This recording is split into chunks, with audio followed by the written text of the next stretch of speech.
Okay, if you haven't checked out my previous video, you might want to go check that out first, because then this will make more sense. But I'm just going into the fees and the cost of arbitration for this particular credit card agreement, which is from Credit One. Okay, you see where it says fees and costs. It says we will pay any costs that are required to be paid by us under the arbitration administration rules. If you file the arbitration, you will pay your share of the initial filing fee unless you seek for a fee waiver. The party filing an appeal shall be responsible for all fees. All parties are responsible for their own attorney fees, etc., unless the arbitrator awards such fees and expenses by law. Okay, so this is why it's important to pay attention to those, to the fees and costs, because in this particular credit card agreement, it's basically telling you that everybody is responsible for their own fees.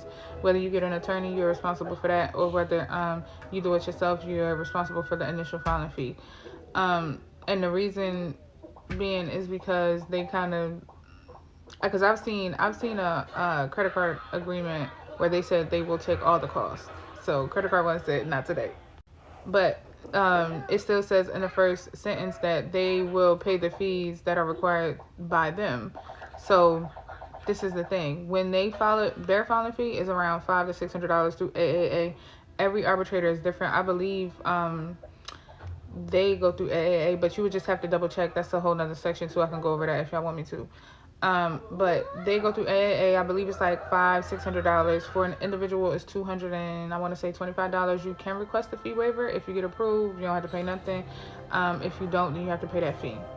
In my opinion, this is exactly why they do not go through arbitration, because they would have to put that money up front. And again, they paid pennies on a dollar for a debt. So why would they want to pay $500-$600 when they know for real they don't even have legal standing?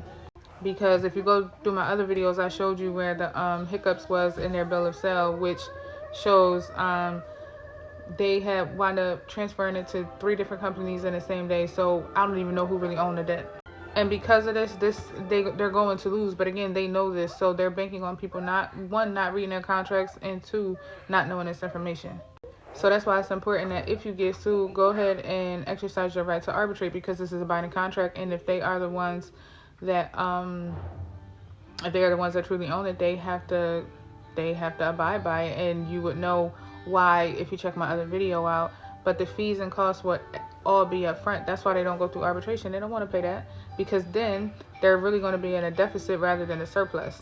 And the whole point of buying debt for pennies on a dollar is to make money from it, because it's cheap, and then you get to collect that debt if people don't exercise their rights. So I got more, so you definitely want to stay tuned, because we got to start reading our contracts, y'all. They fooling us, and I really don't like that.